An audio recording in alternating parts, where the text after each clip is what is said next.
Hey everybody, how's it going? I wanted to read a post on Reddit and my comment reply to it because this is something that I wish someone would have shared with me when I was younger, or I wish that I would have had the balls to reach out the same way that this person did.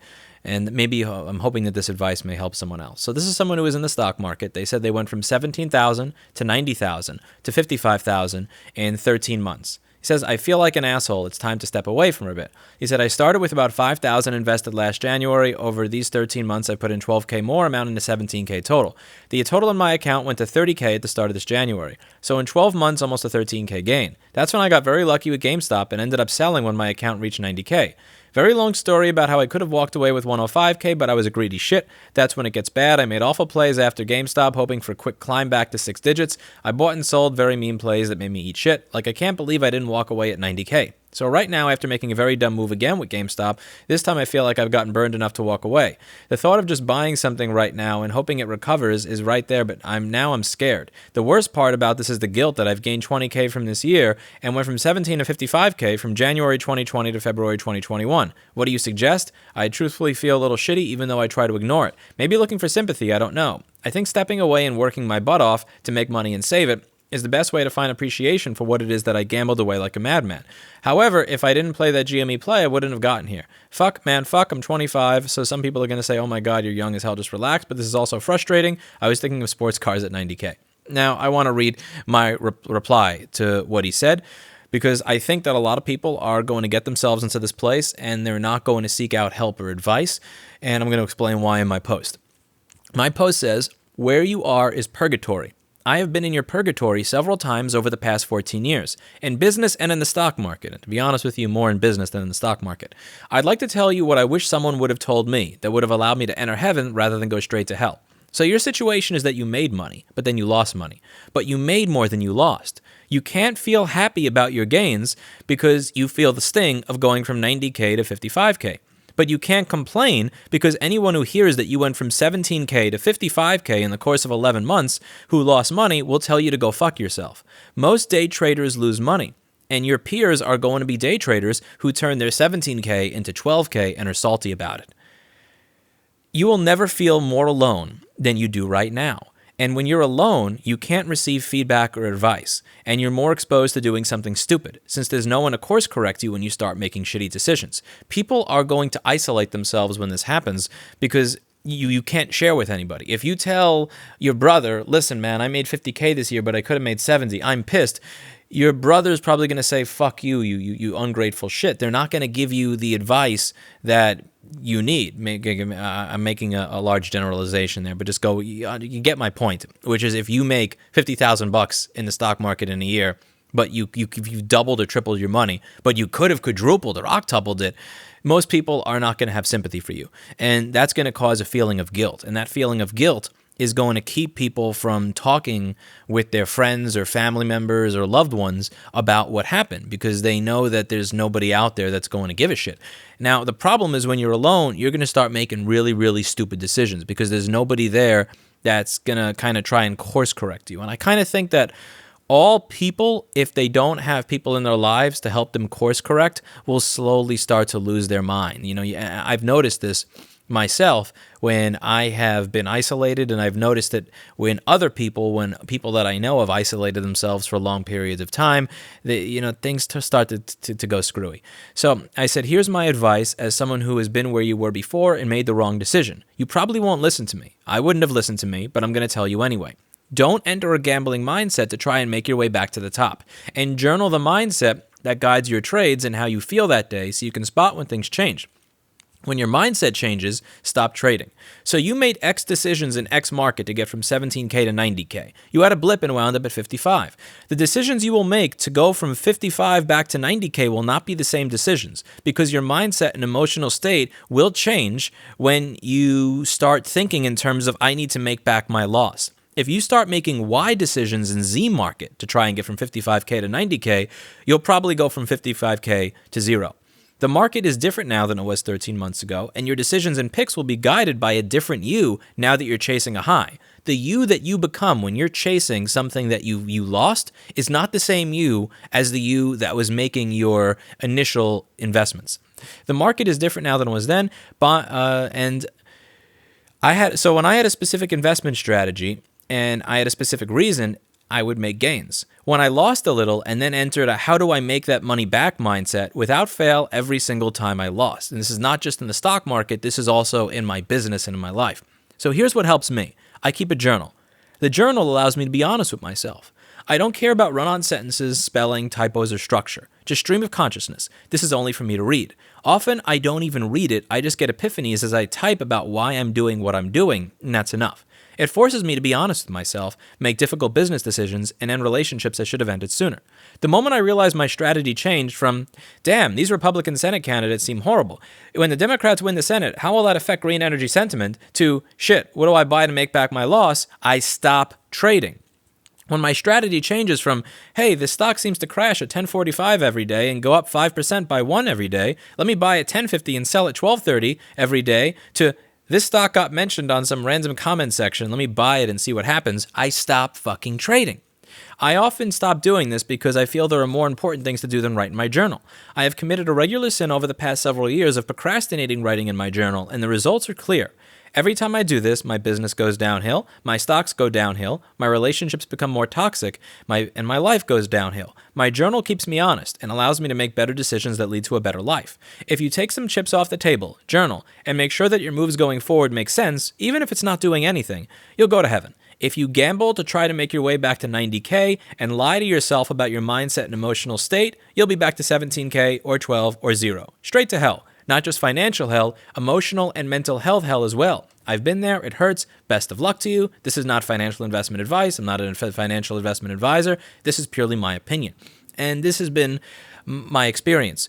If I have a reason for why I make a business decision and it makes sense and I do it, it works. If I lose money while I'm making that business decision, and then I think, shit, I lost. Now I need to do something else to try and make that profit back. That's a different mindset altogether. And that different mindset causes me to make worse decisions that wind up causing me to lose more and more and more. Now, in order to make money at all in the stock market or in business, I need to make decisions. So I have a bias towards make a decision. If I don't make a decision, if I don't do anything at all, I paralyze, I sell out of everything, I can't make any money. So there's kind of this bias in my head to make a decision, find something to buy, find a service to offer, find a stock to buy. So I will have this inbuilt mechanism in my head that convinces me that what I'm doing is for a good reason, even when what I'm doing has no good reason at all. And that's what the journal is for. The journal allows me to see, oh, you have a really good thesis here that makes sense versus I'm trying to make back a loss. Let me see how this goes. Like once I start typing, I'm trying to make back a loss. Let's see how I stop. I stop because every single time I do that, I wind up losing.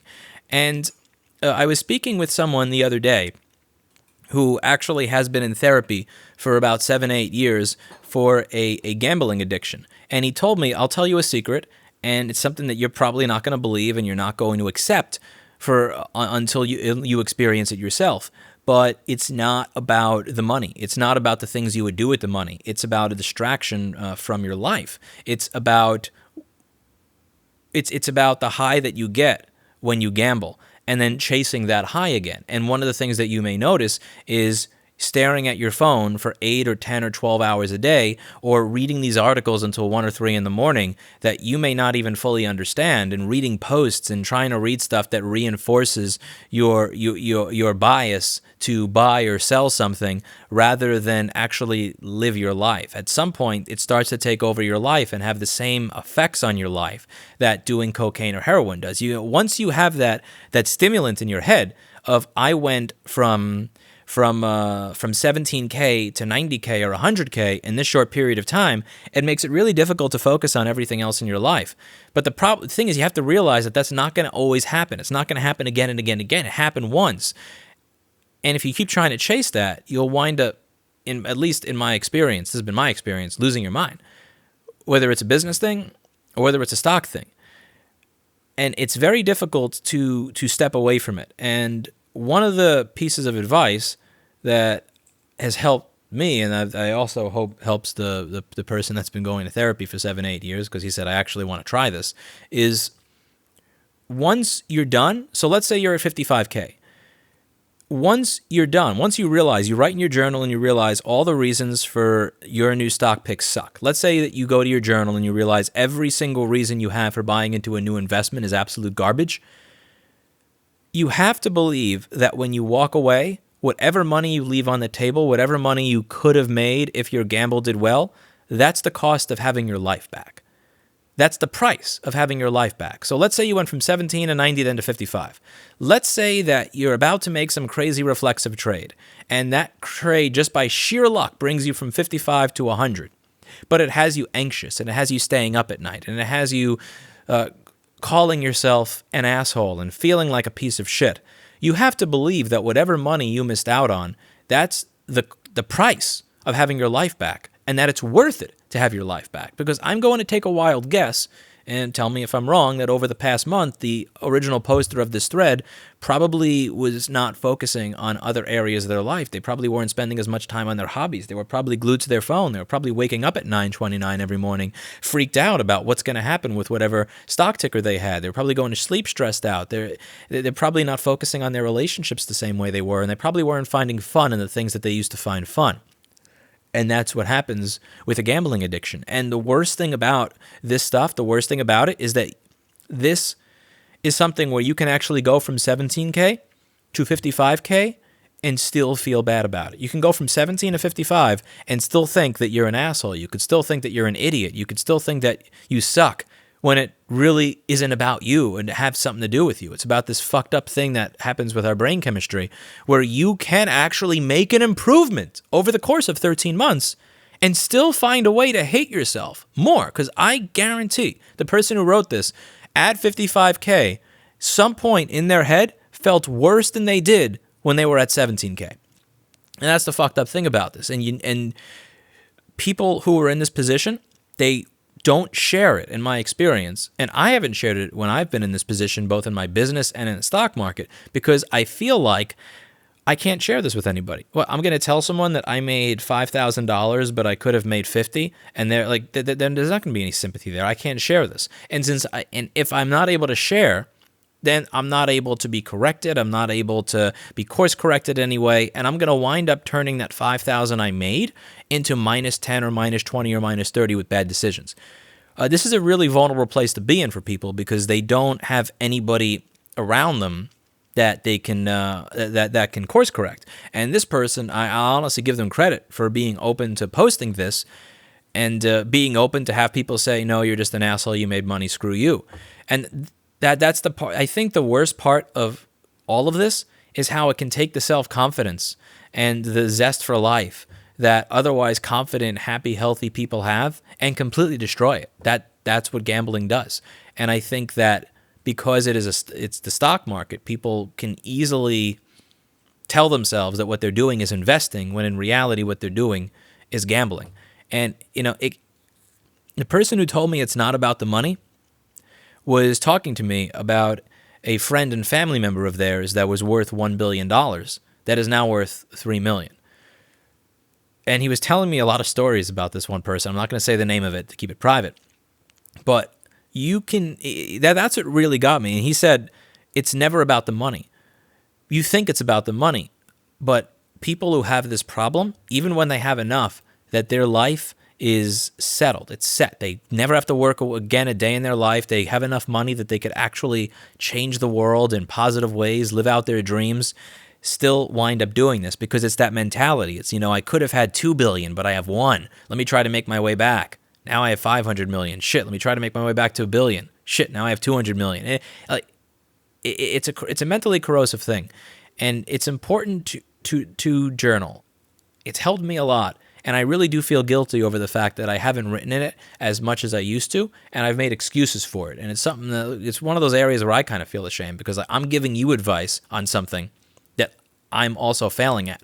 But one of the reasons I'm giving it is because I notice when I keep that journal and when I focus on it, it helps me stay centered on reality and it helps me live a better life. And when I stop focusing on it, I stop focusing on reality and I wind up living a shittier life. And I don't address my problems. And I hide from them. And that's another thing that I think that this does, is it gives people the ability to hide from their problems. Like the time that you spend, going over, doing all this research on the price of a screen and whether you think it's going to go up or whether you think it's going to become rare for your supply company, or the time that you spend, staring at your phone for 8 hours a day, reading posts that are confirmation bias in a stock that you're looking at, buying a put or a call or a sell or a buy for shares on, is time that you get to spend away from focusing on the things in your life that you're hiding from. And I think a lot of that is what's driving a lot of the stock market stuff over the past year.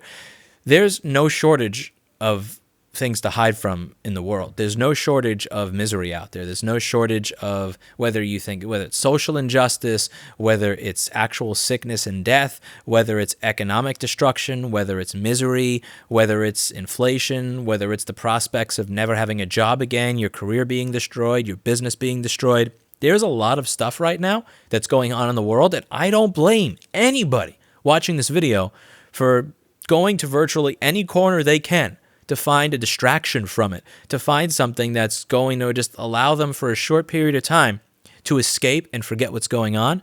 And gambling is an excellent form of escapism, and chasing that high is an excellent form of escapism. And for me, what's helped me during these times is saying, okay, I'm going to get out of it. I'm going to get out. And the price of whatever it costs to get out, whatever I may be leaving on the table, whatever potential gains into the future I'm leaving on the table as a result of getting out, that's the price of living my life. So with my supply company, there are things that I probably could have done to try and turn it around, or other bets that I could have made before it fully failed.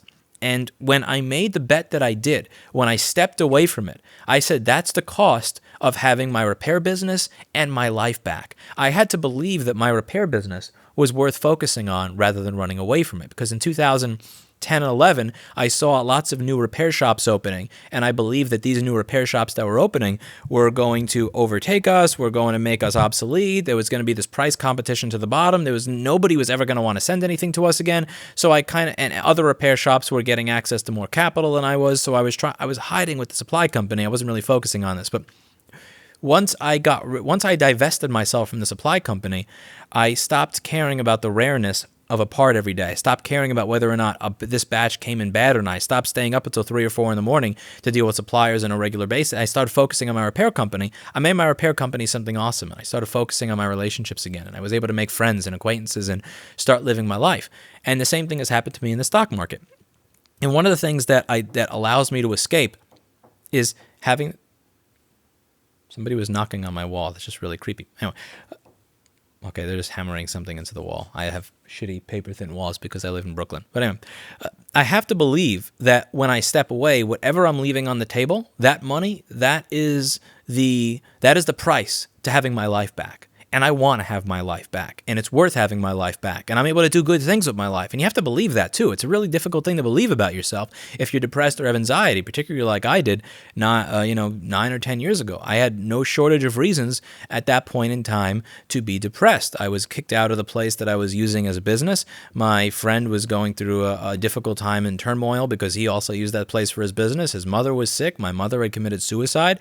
I had a relationship fail, and at that point, my business is going away. It's really easy for me to find some sort of little thing to hide in. And for me at the time, it was the screen crap. And at other times, I've done it with stocks.